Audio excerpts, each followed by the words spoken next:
Well, if they're the guarantor of order in the Middle East currently,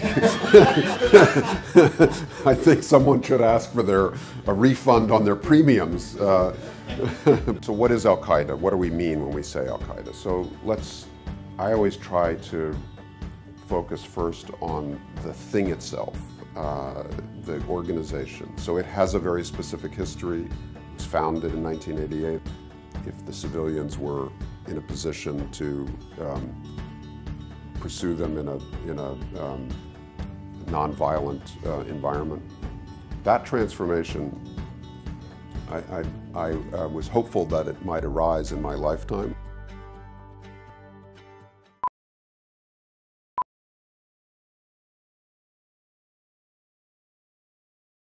The US is less dependent on West Asia or the Middle East than it ever has been in the past. For all practical purposes, you've become energy independent. You may become a net exporter of hydrocarbons in the not too distant future. You also have a public that seems increasingly tired of endless wars around the planet. Is the Middle East is the United States going to continue to be basically the sole guarantor of order in the Middle East in the future? And if not, what does that imply? What does it mean? Well, if they're the guarantor of order in the Middle East currently, I think someone should ask for a refund on their premiums. But I think, the historical Cold War and then post-Cold War equation of U.S. Sort of engagement in the Middle East, dependency on the Middle East, it had really two fundamental structural aspects. The alliance with Israel. Secondly, the oil equation with Saudi Arabia, which, as you correctly point out, is no longer relevant to either side. The Saudis don't see the United States as their customer. The United States doesn't need Saudi Arabia as a supplier.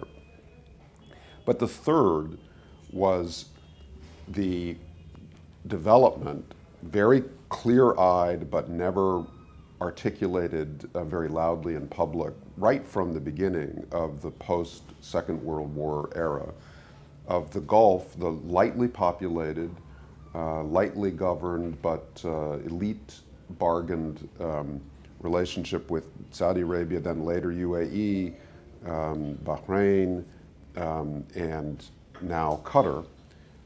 The use of that platform as essentially an American forward aircraft carrier, in effect, a Sandy aircraft carrier. And if you look at the infrastructure of American power projection in the Gulf states today, the carrier bases that UAE, the access to carrier refueling and supply that UAE provides, the air bases, the air base in Qatar, the intelligence relationships with all of those, the naval facilities in Bahrain. I mean, this is an investment that would be very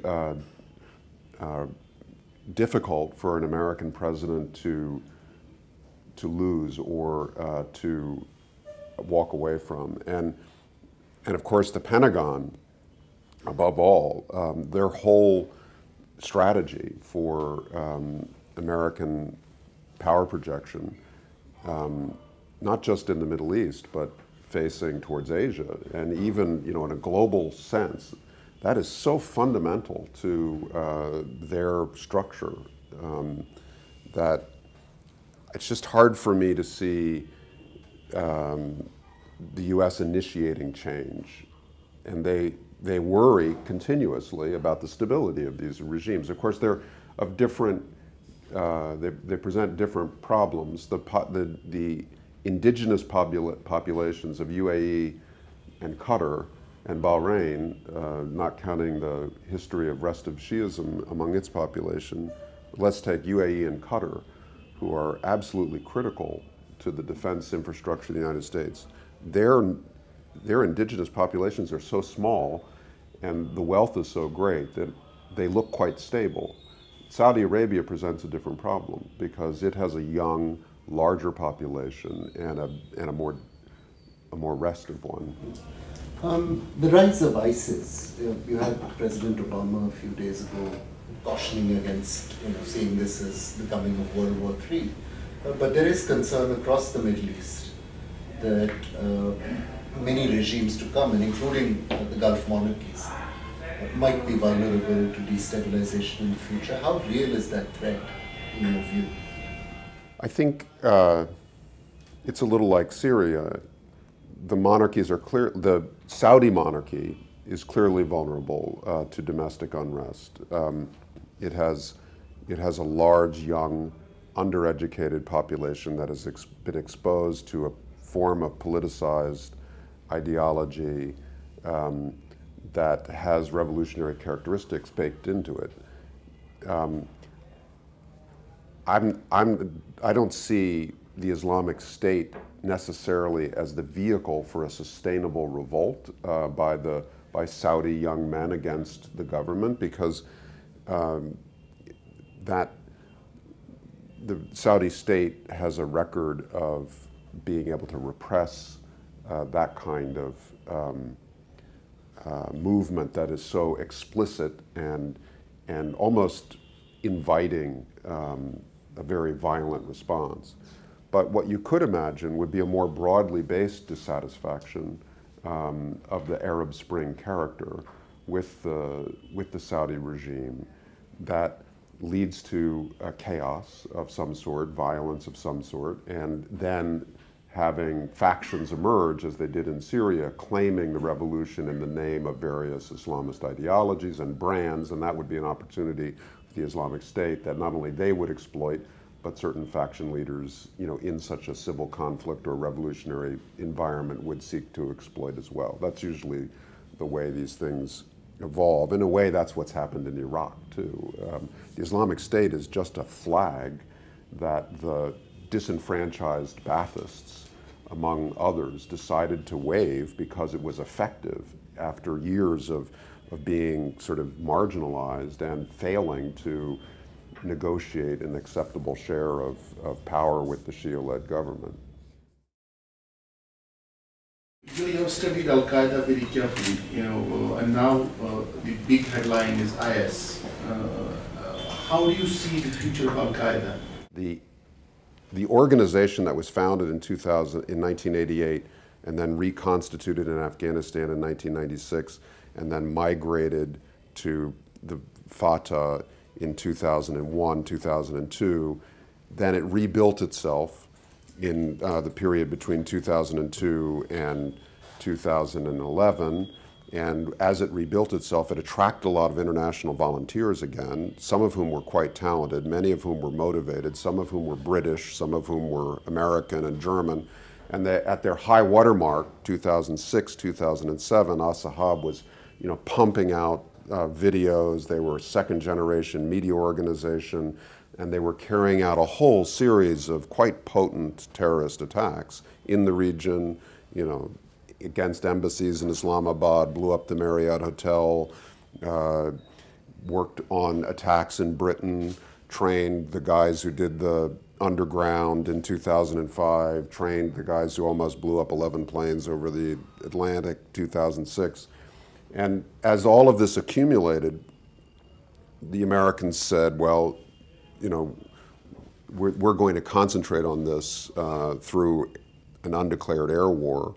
And they simultaneously tried to suppress the Afghan Taliban in the same air war, but mostly they tried to attack, identify, and strike from the air as many core Al-Qaeda in the tribal areas as they could. And if you look at the record of attacks, starting in 2008, and then really intensifying in 2009, 2010, 2011. I mean, they were striking hundreds of times a year in a fairly small population area, and they had, pretty good signals, intelligence, cell phone intercepts. Of course, the people they were targeting came off their phones really quickly, but they were still able to identify quite a lot of people and strike them.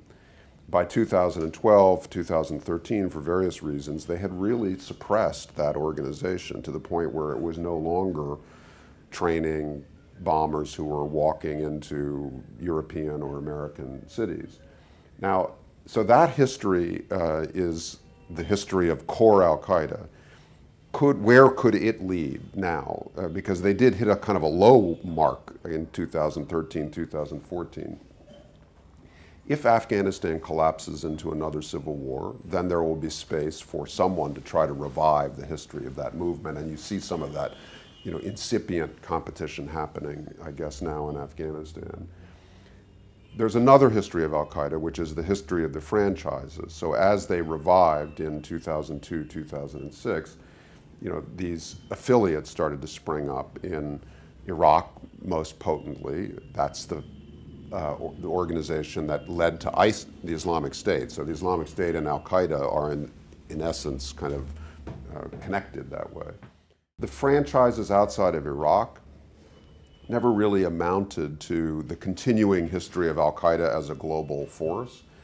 So as a guerrilla-ish terrorist millenarian organization with that core history, I would say that unless a revived Afghan civil war creates space for their revival, I don't see them in the next 5 or 10 years as coming back to the primacy of threat or really of being able to attract resources, recruits, money, volunteers, talent, engineers, the kinds of people who can imagine and resource really ambitious cross-border plots, because you have to be talented to move people across borders in this day and age, and to equip them with the instruments of violence that will make things notable, noticeable. So I think they've lost that space to the Islamic State. In the wake of the re-engagement with Pakistan, India and Pakistan, much is being said about how the Pakistani military is on board this time, and this under Rahil Sharif things have changed. What is your sense? Have things really changed? And what is your? I mean, I don't think things have profoundly changed. People have been saying the military is on board this time, for 15 years at least, maybe more, actually 20 years. The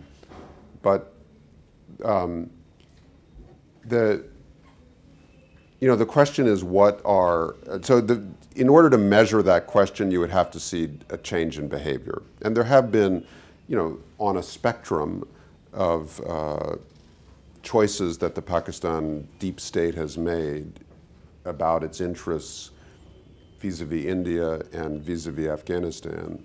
There have been, different periods where the dials have turned in different ways about cross-border activity, about the degree of support for the Taliban, and so on. And we could have discussions about why, but the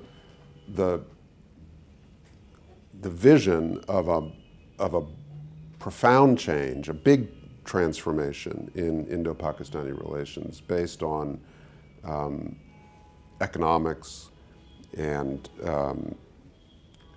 civilian-led cooperation and the settlement of territorial disputes and political disputes that have been negotiated on and off, some of which are ripe for settlement if the civilians were in a position to pursue them in a nonviolent environment. That transformation, I was hopeful that it might arise in my lifetime.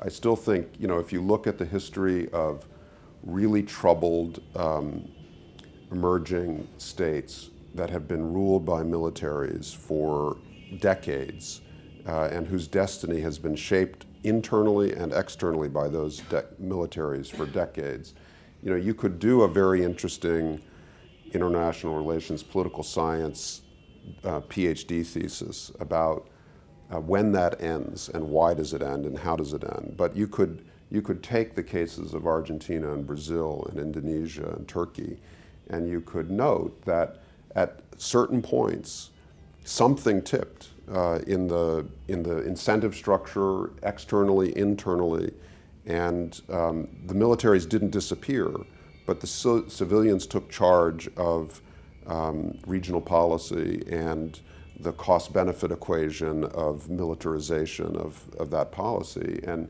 so I do think at some point the Pakistani people will succeed in a similar way. It may be messy for 10 years the way it was in Indonesia, but economic integration and the sort of incentives of the global system are very strong, and I can't predict it, but I still remain hopeful that some version of that will eventually take place. But I don't think it's happening here in January 2016.